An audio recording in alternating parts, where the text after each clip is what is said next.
Welcome to the Cultivation Cast by Black Dog LED with Kevin and Noah. In this podcast series, we will cover all things related to indoor cannabis cultivation.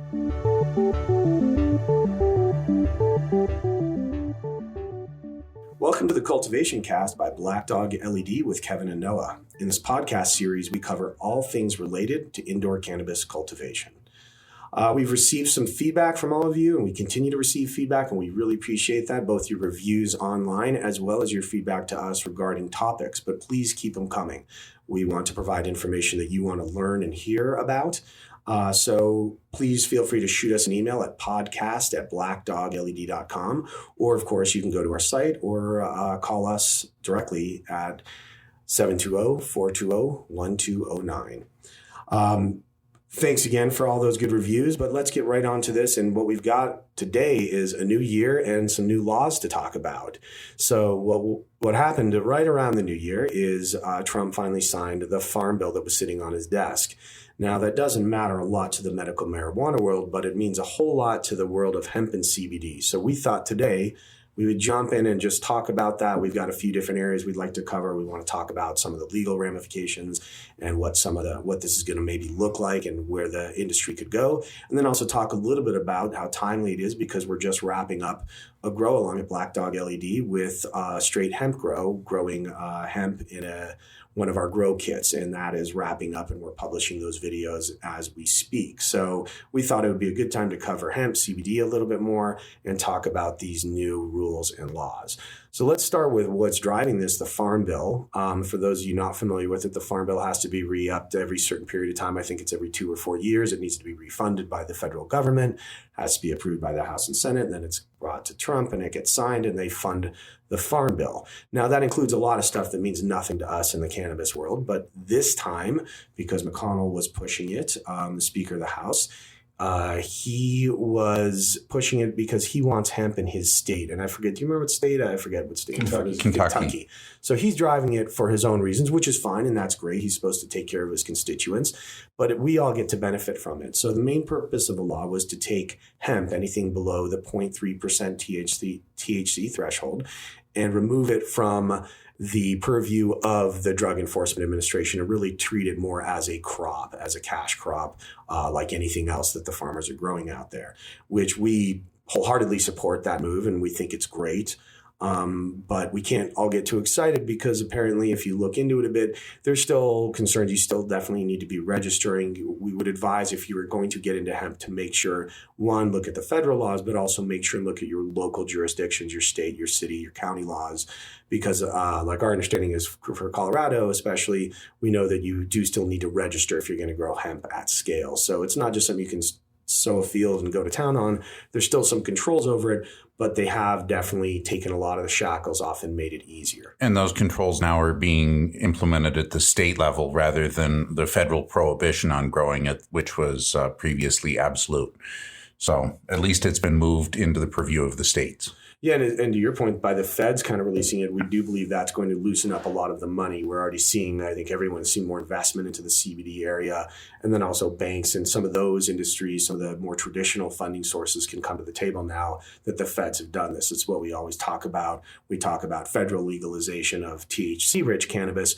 That would help business owners a lot, because it would loosen up the ability to receive or get funds from traditional methods, banks and institutions like that. So that's a good thing that we now have these funds, and it's good to see more money pouring into the industry. We like to see hemp grow. We think it's a great thing, and both from a fiber standpoint and a CBD. So just to be clear, when you go out there and look a little bit at CBD, the discussion is really around hemp, and there are two discussions often happening. You got people that are very focused on the fiber of the plant. They might grow a different plant, but they're looking to create textiles and create fiber versus the CBD side of the business. Now, they can coexist, but there are, just to be aware, there are different reasons to grow hemp. Well, and there's different varieties of hemp which are being bred for different purposes. So you've got hemp plants which have been bred specifically for their fiber, and they produce a lot of fiber, and they don't produce a lot of seeds, and they don't produce a lot of CBD. Then you've got hemp varieties which are being bred specifically for high CBD production. They typically don't get as big, they don't get as tall, and they don't produce as much fiber, but they produce a lot more seeds and a lot more CBD. So if you look at this CBD, as Kevin was talking about, they're growing these different strains, but all this stuff tends to be done at scale outside when we're talking about hemp. THC-rich cannabis is grown indoors under artificial light, in greenhouses, and outdoors. But the large hemp production, because of the value of the crop, is mostly done at large scale on acreage outdoors. Of course, you can grow a plant or two like we did for CBD production at home, and we encourage that, and it was a lot of fun, and we're really enjoying the CBD. But the large scale production is done outside. Well, and a lot of that also comes down to the different varieties of hemp. It doesn't make economic sense if you're looking to grow hemp for fiber to do it indoors. Plus, most of the fiber producing hemp varieties also tend to get 12 feet tall. So they're giant plants, really big plants, because they've been bred to produce a lot of fiber, a lot of stem. But the high CBD varieties, you can definitely get higher quality, better results growing indoors because they're not exposed to insects and the wind and rain. And just like with marijuana, you get better results if you grow indoors. So why do we even care that much about CBD? Yes, we do believe and we do enjoy growing it at small scale indoors, but how does Black Dog LED get involved in hemp? We often get asked. And one of the benefits of our lights, for those of you not really intimately familiar with some of what we do with our lights and what our lights are designed to do, is inclusion of our complex spectrum, including things like UV. And so that's going to increase terpene production. We're going to get better results out of it. And that's great indoors for growing cannabis. We're going to help have a better product, and we're going to get maybe better extraction numbers. But why do we really care about hemp? And there's a really good reason having to do with that. Can you explain a bit about the UV and why that does matter for outdoor hemp production? Yeah. So for indoors, by providing UV, you're providing a spectrum of light, which is typically lacking indoors, but is very common, and not very common, but it's everywhere outdoors. Everywhere the sun is shining, you're getting ultraviolet light. And so for indoor production, it's important to provide the plants with that little bit of UV so that they behave more like they do outdoors. And of course, if you're starting plants indoors and choosing to move them outdoors. So if you're getting your starts ready, whether it's your hemp clones that you're getting ready to plant out in a field, or for example, like myself, I start tomato and pepper seedlings every year and move them outside when the weather is appropriate. And in the past, decades ago, I would have to baby all of the plants as I first moved them outside, because starting them under artificial light, most artificial lights don't have any source of UV. And it's kind of like when you spend all winter indoors bundled up and not being exposed to the sun, and then you take a trip to the beach somewhere.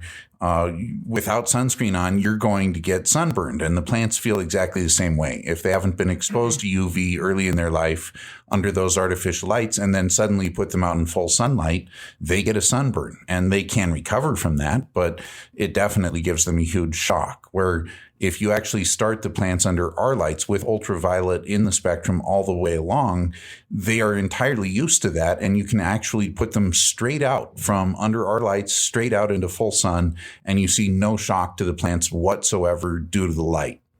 And that's a huge thing when you're talking about especially large scale production. Again, for your own home garden, which is amazing, you're able to, if you need to, coddle a plant or two along. But when you're in large scale production, you just need to be able to throw those plants out in the field and get up and running. You don't want to shock them, right?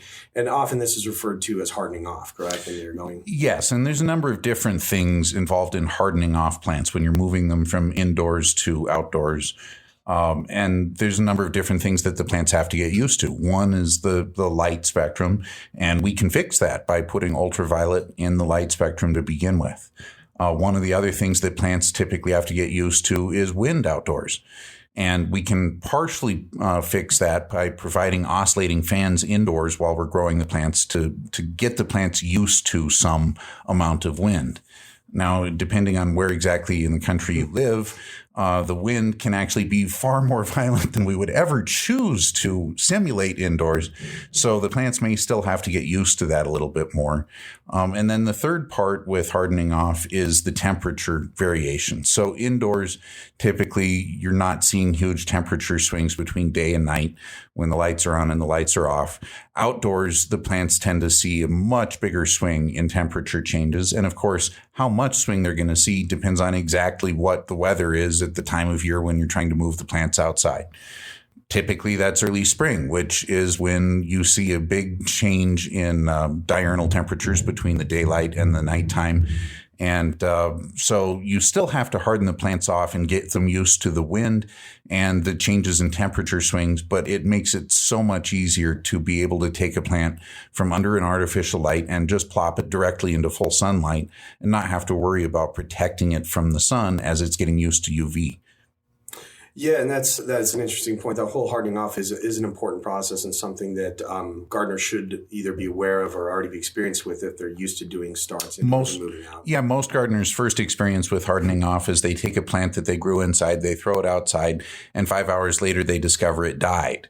And it's amazing how quickly they can die, going into shock. And when the plant is getting used to wind and sun and temperature changes all at once, it often can be too much for a plant, and it just outright gives up and dies.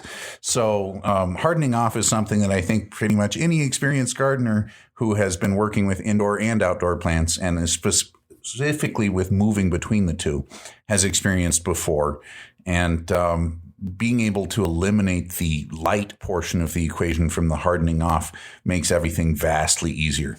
Yeah, a lot less labor, I'm guessing, then, especially in a large-scale operation, if you could eliminate that whole lighting harden off. Now, again, as Kevin's saying, you can compensate for the lighting with our lights, with UV, and compensate for the wind. There's obviously some joys of growing outdoors you can't to harden off for things like hail, like we experienced here in Colorado last year, that did harm some of the hemp crops out here, as well as many other agricultural crops, including your garden, Kevin. It's always interesting to see entire fields of corn, which have been stripped of every leaf. It's just stalks standing there after repeated hailstorms. Yeah, it was a rough hail year last year.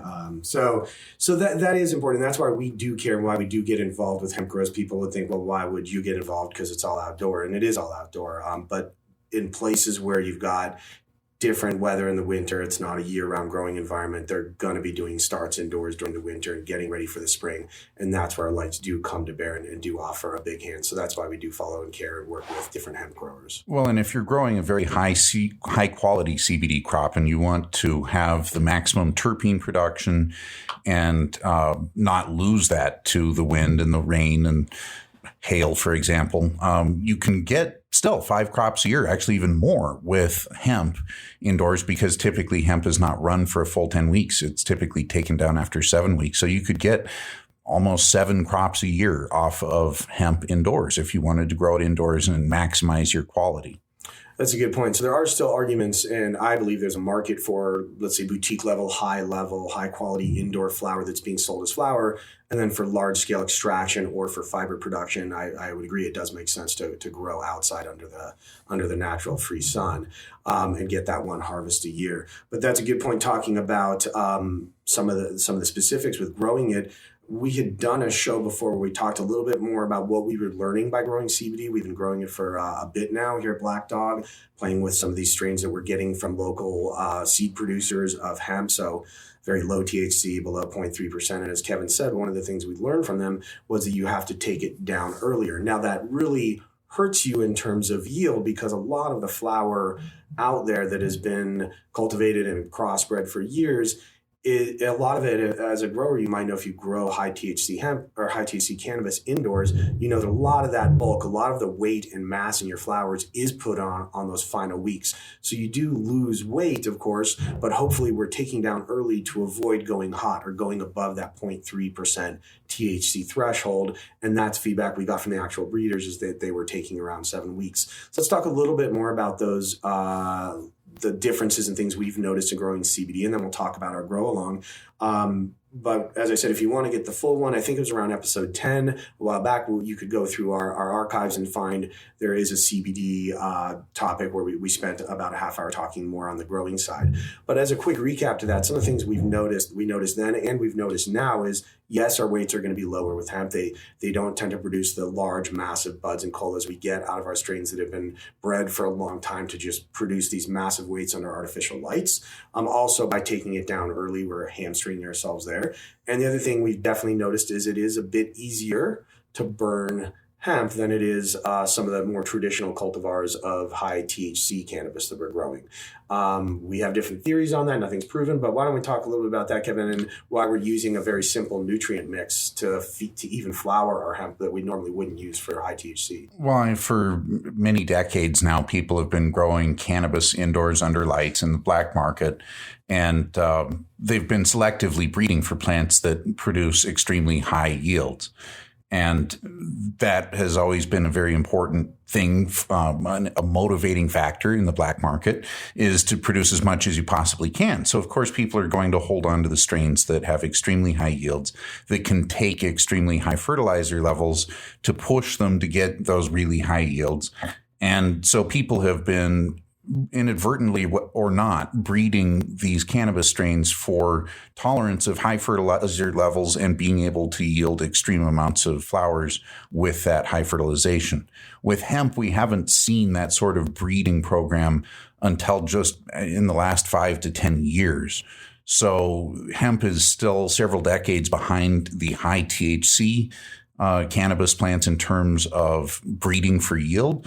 But now that this farm bill has passed, we're actually going to see hemp breeding occurring on a scale that probably we haven't seen for almost a century at this point. And they're going to start really increasing the amount of yield that you can get per hemp plant. A lot of that is also probably going to be plants that are bred specifically for being better at nutrient uptake and being more tolerant of higher levels of fertilizer so that they can get an increased yield from those plants. Yeah, and I definitely agree. We haven't seen the weights be there yet, but one thing that I would say is we're already seeing the benefits of as you said, the kind of uptick in breeding over the last just 5 or 10 years. As I would say, I'm personally impressed with some of the quality we're seeing off these CBD plants because I think of hemp as this real kind of larfy, airy type bud that doesn't look good or smell good. Where in fact we might not be getting big yields, but the flowers we just took off, for example, our grow along, were beautiful purple color. They were very purple at harvest time. They had a very nice structure to them, and the smell and the terpenes were actually very good. And coming down, they smell better than some of the THC plants we take down before they're cured, at least. Now, once they're cured, that might change. But I would say the quality is definitely already improving thanks to the breeding, although, as Ken pointed out, it just takes time to get everything to come around, the quality, the yields, and everything on top of that.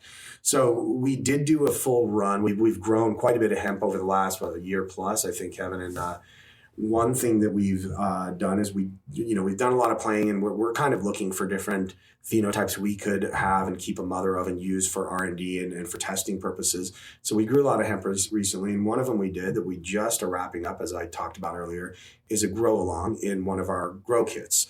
So real quick, for those of you that don't know, we sell grow kits that, of course, feature our lights and then a whole slew of hand-selected products that go along with that.